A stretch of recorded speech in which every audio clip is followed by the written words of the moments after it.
Ele estava cercado. Mas abandonado, não. Ele estava cercado. Mas esquecido. Ele estava cercado. Mas jogado. Quem lembrava dele? Só o Senhor? A igreja estava orando. Meu irmão, vocês não sabem o efeito da sua oração, não. Quando você ora, Deus começa a operar. Já dizia a música de Tales.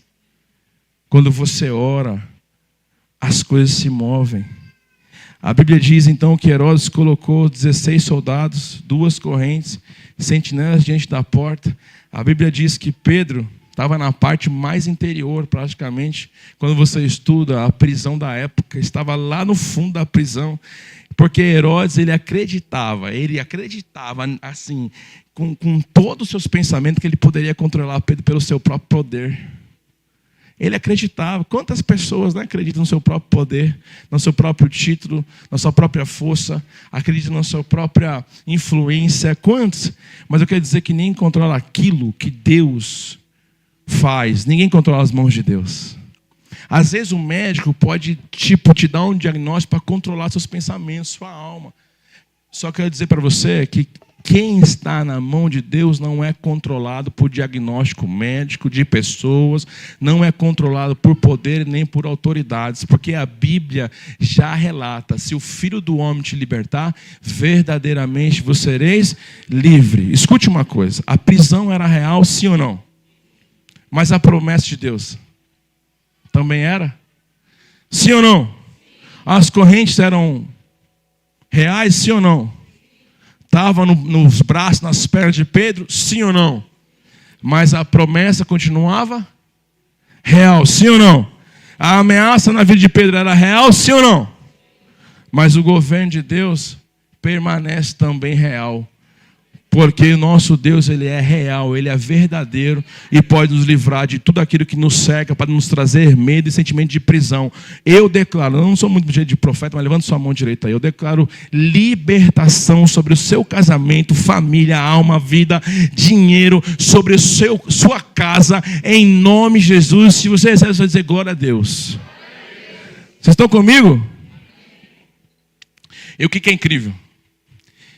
Enquanto Pedro dormia, porque a Bíblia diz que ele estava dormindo, estava ou não estava? Dormindo com 2 correntes no braço, Miguel. Gente, quem aqui dormiria em paz na cadeia? Com 2 correntes, 16 soldados. Sendo crente, não fez mal para ninguém.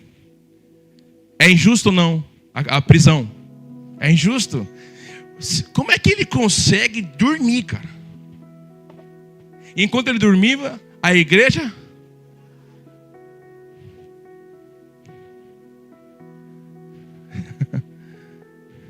Quem dorme em paz, Gabi, quando está cercado por problemas, esse sentimento de injustiça, sentimento de abandono, ele deve ter pensado assim: deveria ter ficado pescando mesmo. Será que não passou isso na cabeça dele? Ah, deve ter passado. Porque na minha já passou várias vezes. Deveria ter só aceitado Jesus, restaurado o casamento. E quando fala assim, ó, se você tem um chamado para pastor, eu falo assim, cruz credo, não vou. Às vezes eu penso assim, nossa, eu deveria ser só ovelhinha, chegar na igreja, sentar, não ia precisar resolver problema de ninguém, ia dar glória, cantar, dar aleluia, ia terminar o culto, eu não ia, assim, eu só passava ali, pegava um salgado, já ia para a praia. Às vezes o pastor passa o domingo de fotossíntese conversando, se alimentando de luz, porque não almoça.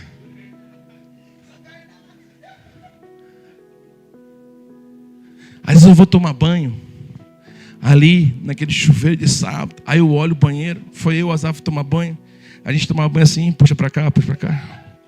Aí agora você se molha, agora eu que me molho.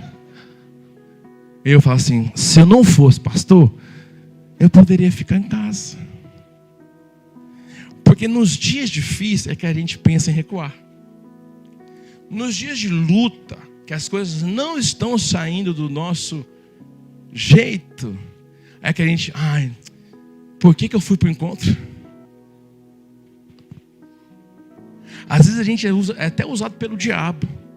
Você não passou no encontro não, Satanás? Como se o encontro fosse tudo. Eu fico pensando, você viu aquela que a gente foi tirar foto lá no Sola Summer? A amiga me falou assim, vem aqui, você viu que ela me chamou? Eu falei, o que ela quer, né? Sai no meio do povo, foi lá na frente, quem viu? Aí ela me chamou de lado e falou assim, olha o tamanho que está a igreja. Aí eu para ela assim, foi para isso que você me chamou? Porque para mim foi um confronto. Qual o confronto? Que quando nós começamos, nós éramos 5 pessoas. Foi um confronto assim, se você tivesse desistido, tivesse parado nos dias difíceis, porque não foram poucas as traições, os abandonos, os que falaram mal, não foram poucos. E tem gente que está aqui hoje e ainda fala mal de mim. E eu te amo, tá? Eu te amo. Se você conhecer melhor, você vai me amar também. Aí eu penso, por que eu fui aceitar a liderança? Tão desafiador. Porque às vezes eu estou de boinha, mas quando eu começo a conversar com a minha esposa, uma situação de alguma ovelha que a gente tem que resolver, a gente tem que se segurar, porque ela pensa de um jeito, eu penso de outro, a gente discute. Então eu falo, nós estamos discutindo por causa de quem? Nós estamos de boa, não tem nada a ver nós dois. Não, mas você começou. Mas foi só falar dessa pessoa. Pois é, porque você começou. Porque até a gente fica indignado com a situação, que às vezes a gente não consegue resolver. Porque tem coisa que é tão óbvia, mas uma pessoa quer o erro. E a gente fica com raiva. Porque a gente quer ser pai, quer ser mãe, quer cuidar. E aí eu estava aprendendo com Pedro, sabe o que eu vou fazer? Dormir. Falei para a Fernanda, as pessoas, elas escolhem o que elas querem. Numa conversa sobre nossas jovens. As pessoas, elas têm que saber escolher. Se ela quer escolher errado, vamos dar liberdade para ela. Porque eu sempre gostei de conversar com os mais velhos. Sempre gostei. Qualquer pessoa aqui, acima de 50 anos, é uma fonte de sabedoria. Porque a experiência fala muito maior, muito mais do que a teoria. Aí a primeira coisa, Miguel, que o mais velho vai falar, eu disse para você estudar. Não é? Eu disse. Minha mãe falava, eu disse para você estudar. Aí hoje eu que falo, eu disse para estudar. Os jovens de hoje não querem se especializar em nenhuma área mais. Porque virou atrativo. Já começar a trabalhar, ter seu dinheiro, comprar seu carrão.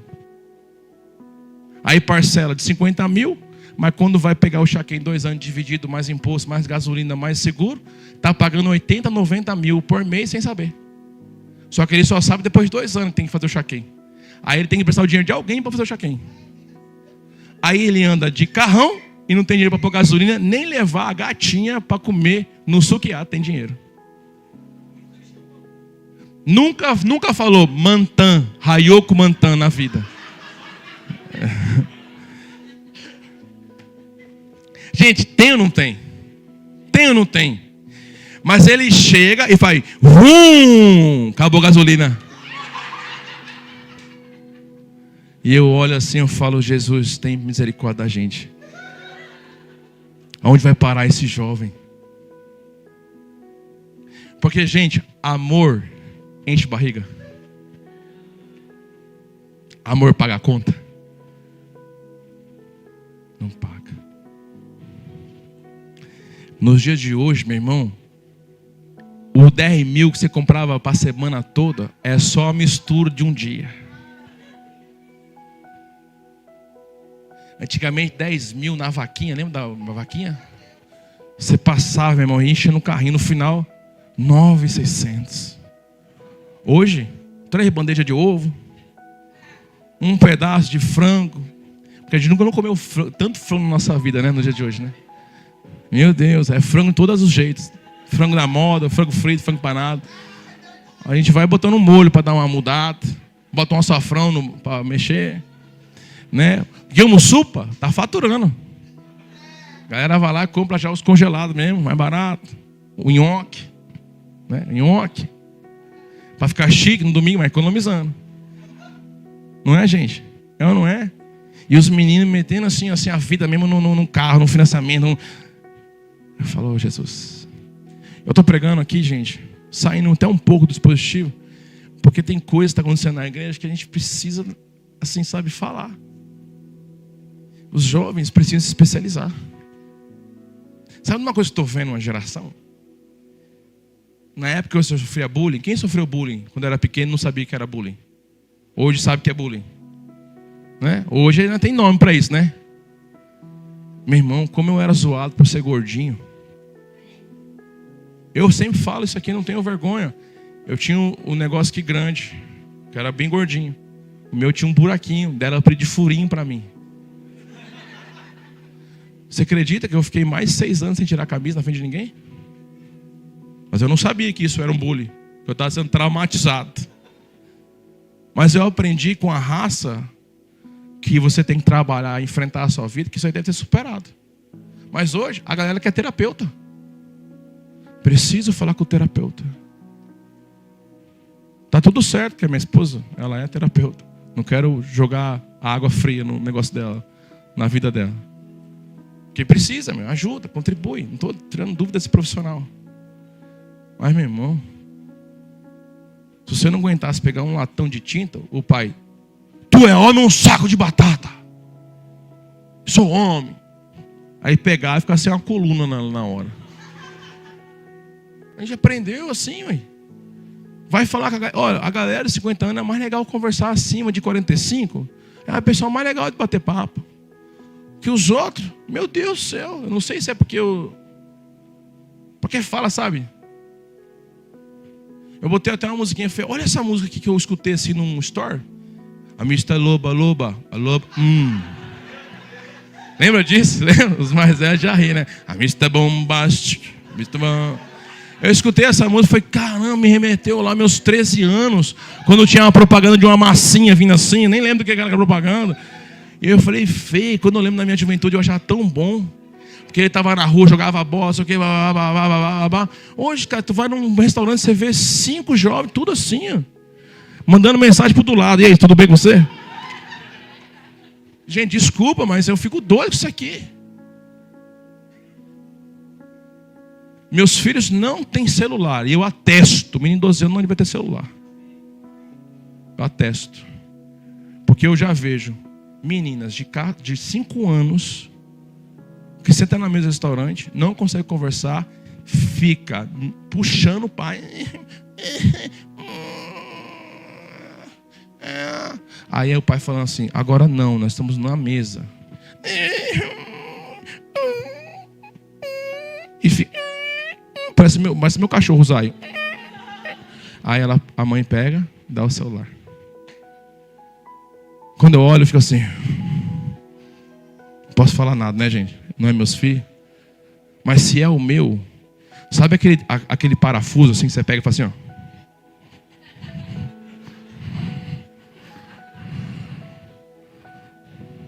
Ou embaixo assim da mesa, minha mãe pegava assim. Você faz assim, ó.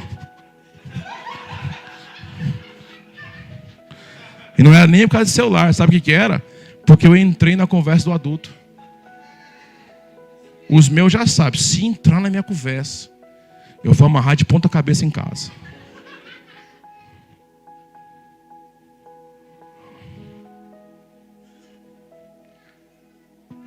Eu tirei uma foto, a minha filha. Eu falei assim, Radassa, corre, que eu vou fazer igual minha mãe fazia. Ela, o que, pai? Peguei o chinelo e taquei nela. Ela tirou assim, falei, agora é o outro. O Havaiana. Aí, taquei o Havaiana. Ela pegou o celular e tirou uma foto. Pegou eu assim, ó, o Havaiana voando assim. Acredita? Porque ela estava longe. Eu falei, era assim quando eu corria da minha mãe. Alguém correu da Havaiana? Gente, eu estou falando isso para vocês, não é para destruir a geração que está chegando, mas é para conscientizar você, pai, que você precisa dar vida para os teus filhos.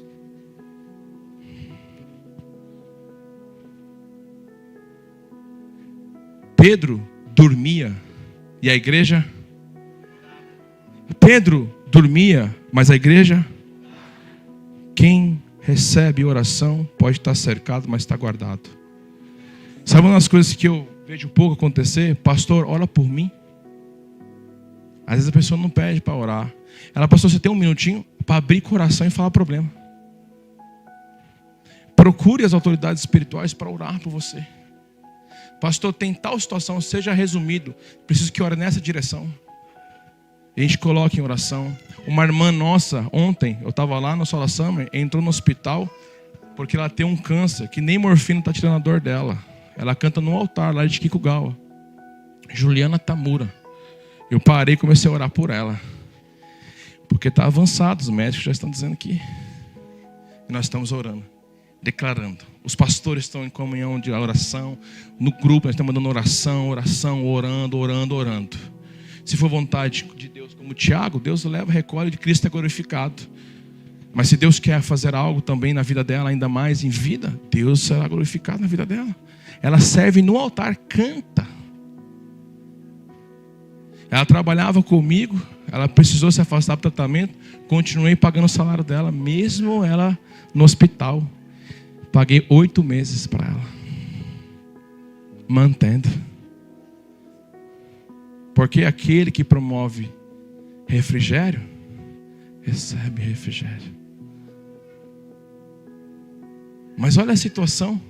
Então, quem recebe oração está cercado, mas guardado. E eu quero dizer que você pode estar até cercado, mas você está guardado. No verso 5, havia oração incessante a Deus por parte da igreja a favor dele. Porque tem batalha na nossa vida, Miguel, que não são vencidas pela força do braço, nem por autoridade, não são vencidas pela influência, não são vencidas principalmente pelo dinheiro. Ali para Pedro nada podia ser feito. Sabe o que te mantém de pé? É uma esposa que ora, que chora diante de Deus. Eu já vi muitas vezes.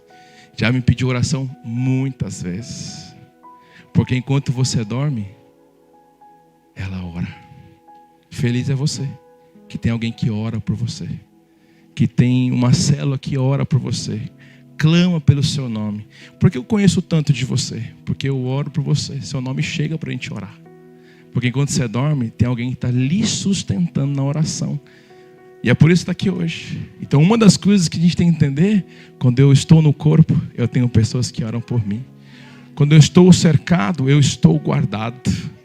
Quando eu estou debaixo de aflição, opressão, eu sei que o Senhor tem me guardado.